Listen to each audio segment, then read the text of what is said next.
Hi, it's Brooke Booth, life coach at brookeboothcoaching.com. I'm going to talk about relationship goals. Do you love setting goals?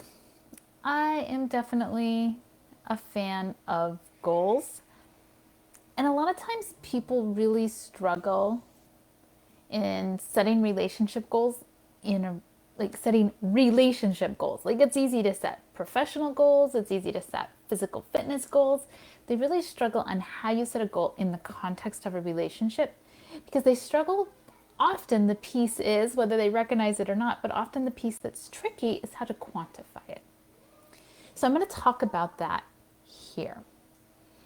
So a lot of times we get into these relationships and our initial goals are, let's just get married, let's have kids.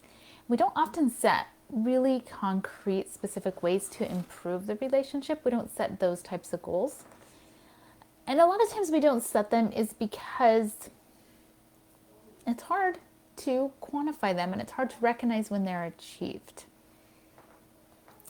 But the power of having a goal is it helps get the juices flowing. They help give us focus, something to work toward, which sometimes in a relationship that's just a little stagnant or a little bit wah, wah, wah, that's exactly what you need. So let me give you some ideas of possible relationship goals and talk specifically about how to quantify them. Okay.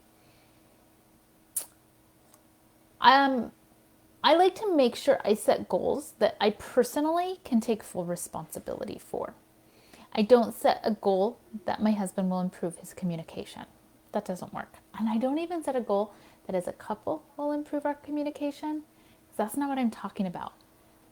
I set a goal that I'll improve my communication. A lot of times relationship goals are personal goals. That's like when we improve personally, like individually, it improves the relationship. So number one, really think about like, what am I going to do that I have complete control over? This way the goal can actually be achievable, because it's all about his communication or the joint communication that sometimes can be a little bit tricky. So here are a few ideas, and then I'll talk about how to quantify them. Have more meaningful conversations. Reach out even when I feel like avoiding or withdrawing. Think more complimentary thoughts about my spouse. Feel love more often. Improve my marriage. These are a lot of things people talk about when they talk about setting goals. So let's break it down how you can actually set these as goals. So have more meaningful conversations. This one's actually really easy. I would set it as one meaningful conversation, and then you get to choose the time frame. Maybe it's one meaningful conversation a day, one meaningful conversation a week, whatever makes sense for you. And be sure when you do write this out, take some time to define the words that you're using. What does meaningful mean? Does it mean you're not focused on anything else? The phones are off, that there's nobody else in the room? Does it mean that it's, genuine and heartfelt and not just done as rote or done out of obligation? Really important to define these terms so you know it when you've done it. So you can say goal met.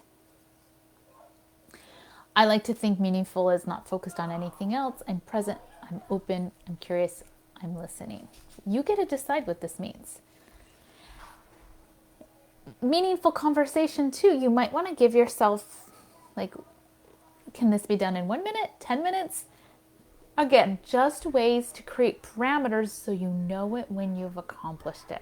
Sometimes it's so easy to talk ourselves out of it. Well, that wasn't really meaningful, or we don't give ourselves credit for what we've really done, or sometimes we cut corners. Okay, that was meaningful enough.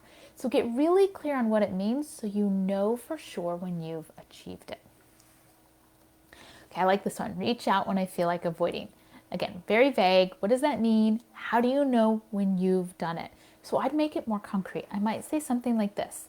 2 out of 3 times I feel like avoiding and withdrawing, I don't. I stay present. And then you just count. You're going to have to develop your awareness for when you know you're sort of stepping back and withdrawing and avoiding. And then 2 out of 3 times, your goal is that you stay present, you stay engaged, you don't walk away, you don't disengage. Think more complimentary thoughts. Okay, this one's easy too. Once a day, write them on a piece of paper. See how it's so easy? Now you know you've done it. Write them out. That will help you practice thinking more complimentary thoughts. Improve your relationship. This one's great. Everybody says it. This year I'm going to improve my relationship. But until it's quantifiable, it's really hard to know you've done it. It's hard to see progress. It's hard to own progress. It's hard to know if you're doing enough. This one, I would suggest, in order to count it as complete, take a course, get coaching, sign up for a program. Do something so that you know you are literally working on improving your relationship, not just wishing that you're improving your relationship.